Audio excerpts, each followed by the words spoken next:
Speed unknown. Size unknown. The unholy offspring of lightning and death itself. Never engage this dragon. Your only chance, hide and pray it does not find you.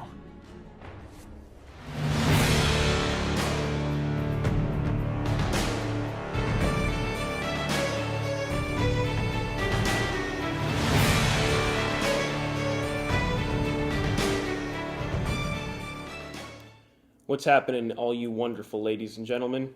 I'm Sammy, your favorite statue reviewer, and I am finally back. The Prodigal Son returns with another statue review, finally. OG subscribers of my channel probably have been begging for this for a while. Newer subscribers are probably wondering what the hell this is. Stick around. Maybe you'll like it, maybe you won't, I don't know. This is the 1/6 scale How to Train Your Dragon Toothless and Hiccup statue, and I'm here to review it. I've been waiting for this statue for an extremely long time. It honestly feels like a lifetime ago that I pre-ordered this. I can't remember when the pre-order went up. I think it was 2019 that I pre-ordered this, and I only just got it a few months ago. It just started to ship a few months ago, and I had never heard of this company, Taka Studio. I had never heard of them before this statue was shown, before the statue was revealed. So I kind of took a leap of faith with a brand new company, and which I don't really like doing that much. But I mean, look, we live in a day and age where statue companies they're being churned out like nothing. I mean, since I started collecting, been like 10, 15, 20 new licensed companies popping up. I mean, they're coming out. So it's inevitable that I was going to have to kind of bite the bullet and trust, a company that was new to me. So part of this review is going to be, did that risk pay off? Because there's a lot to like about this statue here, but spoiler alert, it's not perfect. No statue is perfect. So yeah, there's a lot to talk about here. Now, before I get into the review, I just want you to be aware. I'm gonna be incorporating a lot of close-ups and such like that into the edit. So I want to mention this because you're probably going to see it in a lot of the close-ups. The tail on my piece broke, not in shipping. It was my own doing. Not my proudest moment, not my finest hour. So the tail is a little broken. I glued it back together. I am getting a replacement piece, actually, thankfully, sometime later this year, hopefully. But until then, I mean, this is what I have to work with, the glued tail. So you're just going to have to deal with it, seeing it in the pictures. There's no point waiting until the new tail gets here. That's going to be, could be 2023. So just doing the review now. Just wanted you to be aware that you're going to see a glue mark in the tail. It's not a factory defect. It's not a paint malfunction. It's my own doing. So yeah. And also, for the sake of structure and to keep my thoughts organized, I'm splitting this review into a few different segments. Otherwise, I'm just going to talk over whatever. It's a whole mess. We're going to talk about the concept first, which includes the design, what you look at when you see this thing. Then the sculpt and the paint, the two usual suspects. And then I want to talk about kind of the production, the engineering, the final product. How's the overall quality, regardless of what you like about the sculpt and paint or dislike about the sculpt and paint. Let's get into the review. Okay, so first off, the concept. This statue depicts a scene from How to Train Your Dragon 2. Now, the How to Train Your Dragon trilogy is my #1 favorite animated movie trilogy ever, of all time, hands down. Really fun childhood memories attached to that first movie, and the other two are phenomenal as well. I just rewatched the first one the other day, actually, and it holds up beautifully. Absolutely timeless franchise, phenomenal. This video is not about the movies, it's about the statue, but I just wanted to get that out of the way. This is my personal attachment to the piece, is that this is the only movie statue that I own. Even though I'm like an avid lover of movies, I try to keep myself focused when it comes to collecting statues. This is the only movie statue I own, but it's just something that really resonates with me. I mean, I look at this and I just see my personal childhood memories. But I guess we'll get into more of that later when I get into my final thoughts. Let's talk about the concept of this statue. Like I was saying before, I went on a tangent. This statue depicts a scene from How to Train Your Dragon 2. specifically the ending when Toothless for the first time, during that final battle, during the third act, when you see for the first time Toothless's spines glow blue. I'm going to try my best to show you. I mean, you'll be seeing all this in close-ups as well, but I do kind of, just a little preview. Before this moment in the How to Train Your Dragon movies, Toothless's spines were not blue. They had never been shown to be blue. This was like a reveal, supposed to be a cool reveal.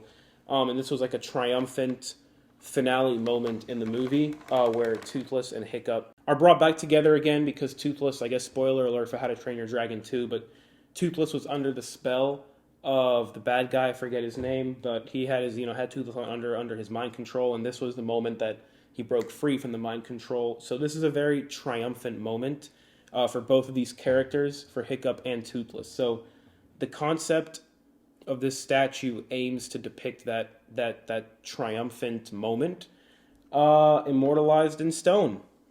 And I think, when I think about How to Train Your Dragon statues and what kind of like action moment I would want depicted in statue form, because there's a lot of like museum pose statues of specifically Toothless out there.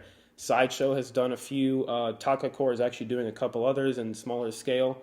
There are a lot of like museum poses, but not that many action poses. So when I think of what I want from an action pose in a How to Train Your Dragon statue, I think this is one of the better selections they could have made. This is a very dynamic, while also a little bit museum. I mean, he's just standing on this piece of ice. I think it's like frozen dragon breath or something. It's some icy thing. He's just standing on this thing. It's not super action or dynamic, but when you look at this statue, especially head on, I think the way the concept is how he's looking down. I think this statue is really, they want you to display this thing a little high up and they want you to look up at it. That's what gives it the most impact. So yeah, I mean, I'm touching on a lot of points, but it's all about the concept of this piece. I think as far as which snapshot in either of the three movies they chose to render in statue form, this is pretty solid. Of course, there's limitations with just how much they can do, given that even though this is 1/6 scale, 1/6 scale Toothless is still pretty fucking huge. I mean, 1/6 scale Hiccup is a small little boy, but a 1/6 scale dragon, especially with this wingspan, is insane. So yeah, concept 10 out of 10. When they first showed this thing, I was floored. I was like, wow, they're doing this moment. Like this is such an impressive, commanding, domineering. This is an incredible piece. So concept, yeah, A+. Okay, now let's go on to talk about the sculpt of this piece. Now, given that this is essentially, these are really two different characters on a base as striking as this one, the sculpt is really going to make or break a lot of the impact of the statue, especially with the more finer details, like with Hiccup's armor. The sculpt, I think, I'm going to start with Hiccup because I'm looking at Hiccup right now, and this was kind of the most impressive thing to me when I was first unboxing the statue, which, by the way, the unboxing experience is, I mean, it's like packed well, but this thing is a nightmare. When I inevitably have to put this thing back in the box, I'm going to shoot myself. There are a lot of intricacies in the sculpt on Hiccup's armor. I'm even looking, you're going to see a lot of this in close-ups. I'm going to be putting all this up, but there's a lot of, sharp edges and corners and this and that. There's a lot of ins and outs to the armor that Hiccup is wearing, and it's sculpted very well. None of it really looks sloppy. I mean, there's these small little attachment on his arm that's really it's small. It didn't have to be sculpted so intricately, but it was. You look at every inch of this armor, and there's a lot to it, and there's different textures too, especially on Hiccup's pants. Like it looks and feels like it's a woven, doesn't feel woven, but you know what I mean. Like it looks like a woven clothing kind of texture, which is contrasted with the texture on the armor itself. So there's a lot of dynamic textures to the sculpt on Hiccup. His skin is smooth. The hair is sculpted well. I mean, you can only sculpt hair so well, but the hair is sculpted well. I mean, really well. No complaints about the sculpt on Hiccup at all. No complaints about the sculpt on Toothless either. This is an animated movie franchise. Hiccup, Toothless in the movies, there isn't too much to the textures on Toothless. He is just a black night fury. He's a night fury. He's a dragon. He's a Smooth black dragon with hints of blue. And as far as the sculpt goes, they've captured it really well on Toothless, and they've done a good job just because he is kind of a smoother character. They still gave him a lot of there is still a lot of, I'm saying the word texture a lot. I'm trying to think of better words than texture, but like, I mean, I don't know. Texture is a pretty like standalone word. But there are a lot of textures to Toothless's skin. You know, on the wings, it feels like leathery, lizard-like. I mean, Jay, he's a dragon, he's a reptile. It has dimension to it. It's not just a smooth sculpt. It reminds me a lot of the texture of XM Venom, the original like XM Venom statue, the one where he's like lunging from the clock tower. But there's not just that. There is a lot of also dimension to the sculpt on his Toothless's legs. You know, he has those bumpy scales that you see in the movies, and they're raised. It's not just flat or like painted into the legs. You can feel the scales on the legs, on his ears, on his head, on his face, and even look, like, I mean, another thing that they did, look, I have to like lean back to get this thing to move. But even on the tail, like the red part, which is not really skin, does look different than the tail part, and does feel a little different in terms of texture. There's a lot of attention to detail, basically, is what I'm trying to say, when they really could have gotten away with a much simpler sculpt on Toothless. And now the base is probably my favorite. I don't know my favorite, but the base is, well, it is my favorite base that I've seen in a while. That much I will say. It's sculpted in this like clear resin material. It's so perfectly rendered based on how it looks in the movie. I mean, the movie's like, it really does look like this. I mean, it has this kind of it's like half opaque, half not, you know, it's like, it has this murky interior that you can kind of see through, you kind of can't. And it's just sculpted really well. There's so many jagged edges and flat portion. I mean, this looks like, I'm trying to find the right way to phrase this, but you know how sometimes when something is sculpted like so well that it's just too good and it feels unnatural? This doesn't fall victim to that. You know, where some edges are sharp, some are a little dull, where some feel different, some feel smoother.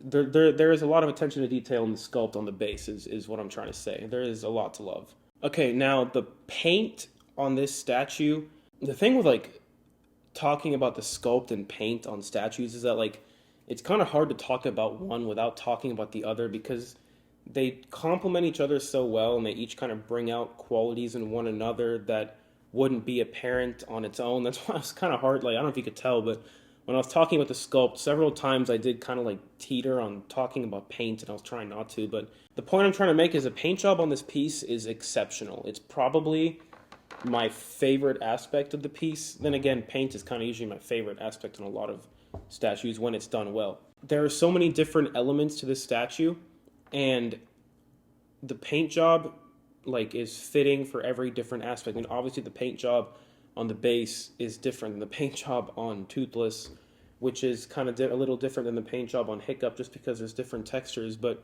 it's just perfect. It really it looks like a snapshot of the movie, legitimately. There are a couple of, I don't know that I would even call them inaccuracies, but like, for example, Toothless's green eyes here. I just watched the first movie the other day, like I said, and his eyes really aren't this green. They're a little bit lighter. But then again, in other moments in the other couple movies, I have seen them this green, so not completely inaccurate. The blues are beautiful in this piece. The blue hues also kind of remind me of XM Venom, like I was saying before, but they're in there perfectly. They're like accents. They're not commanding. They're not imposing on the rest of the statue. The small little blue highlights are perfectly incorporated. And it's bluer where it needs to be bluer. Like the spines are blue because that's the striking part of this moment. Like I was saying when I was talking about the concept, this is a snapshot of that moment when his spines go blue and they furl out like that. And even then, they're these black speckles on the spines as well. It's not just plain blue. Speaking of speckles, there's also, black, glossier speckles littered on the entire statue, on the entire skin of Toothless. which contrasts from the, plain black that he's painted with. There's a lot of dimension. I keep using the same words, but I mean, that's kind of what it comes down to. There is a lot of dimension. There's a lot of elements to the paint job on here, and it all succeeds. The only thing the only critique I would say with the paint is the Hiccup's little flame sword. Then again, I also kind of don't like critiquing that kind of stuff too much, because how well really could they have painted this thing? Painting smoke and fire and that kind of stuff on statues is never a win. I mean, they could have used polystone instead of making it clear like this, but then that also carries its faults. I mean, no matter what you choose to sculpt your smoke or fire in for your statues, you're going to be trading something. I mean, look, with the clearer material, it looks a bit more like fluid, like firewood, but then it also kind of looks a little toyish. If they had done polystone, it wouldn't look as realistic, because it would be it is what it is. But overall, the paint job is exceptional. I even especially love, I'm going to turn it back around now to the tail, but even on here, like the red part of this tail, the part that's not actual like skin or anything, it's painted to look a little weathered and such, and it succeeds in looking that way. A really vibrant, really beautiful paint job. It really reflects what you would expect in like a statue of an animated movie. I mean, it's painted. There's attention to detail on the paint, especially on Hiccup, when there's so many different, like belt loops and stitches and buttons and buckles and what have you on his armor. It's all painted a different color, nothing's just washed over with just gray or just brown or whatever. Everything stands out. So yeah, I mean, really, really very little in the way of complaints when it comes to the paint. Now, let's finish by talking about the overall production, the engineering of this piece. I probably should have talked about it in conjunction with the concept, but I also kind of wanted to end with these thoughts, because most of my critiques with this statue lie in the engineering of it. I think if a few things were polished up a little bit, this could be like I said, no statue's perfect, but this could get really, really close. It already is for me, because I'm, biased, and I love How to Train Your Dragon, but even without that bias, I mean, this is just an amazing statue. Like, look at the wingspan. I mean, just look how huge. This is gigantic. Like, the imposing, commanding presence of this piece, regardless of its engineering faults, which I will get into. I mean, the fact that they really took this risk and made this statue in this big of a scale, because 1/6 dragon, this is still big.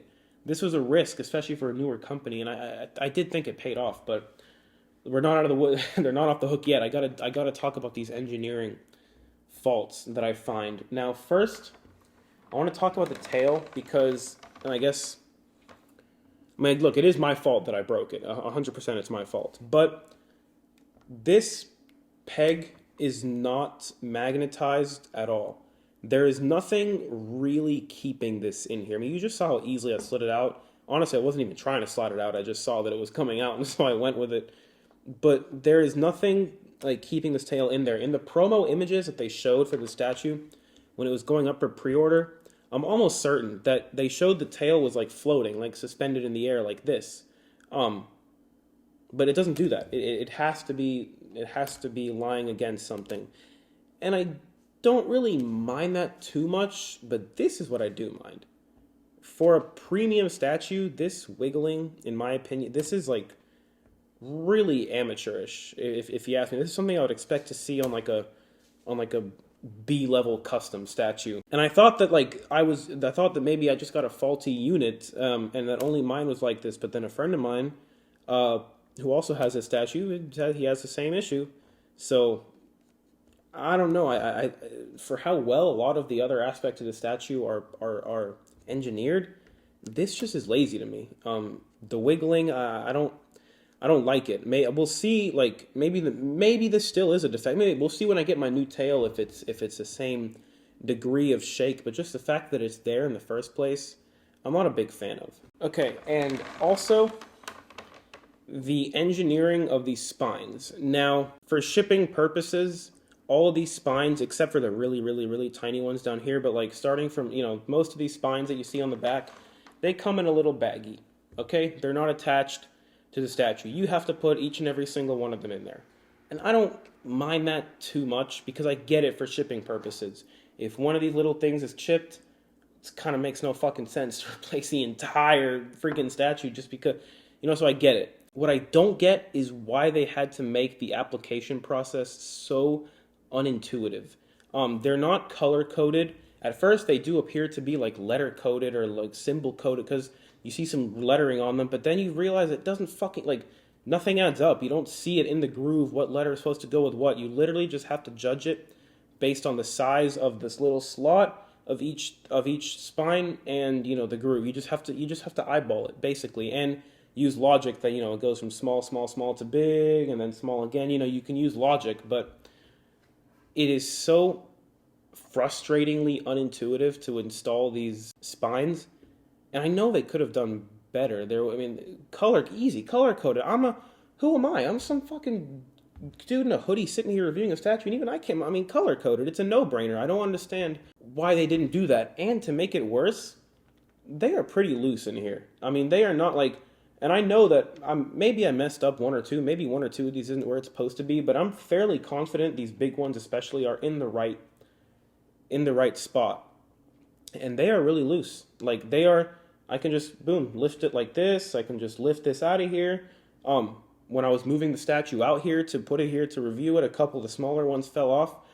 Look, if you don't touch it, nothing's going to happen. If you leave it there, it's fine. So I guess it's not a huge deal because you're not going to be playing around at the back of your statue anyway. But the fact that this premium high-end statue does have these very janky, loose, frankly, like really, really just rough around the edges installation process for these spines, I really think they could have done better, personally.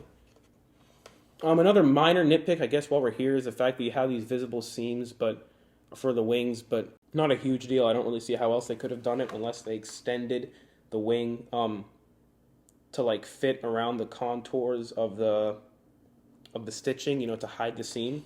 Anything else engineering-wise would just be kind of a nitpick. Like, there are a lot of parts to Hiccup, but, there kind of have to be. So, yeah, guys, overall, when it's all said and done, I still think... I know I kind of, like, really went in on the statue just now for a few minutes and, like, really fucking dogged it, but this is a phenomenal piece. This is an incredible, truly spectacular, one-of-a-kind statue. I do not think that Toothless is going to be made in this scale, in this kind of pose, again, for like a long time.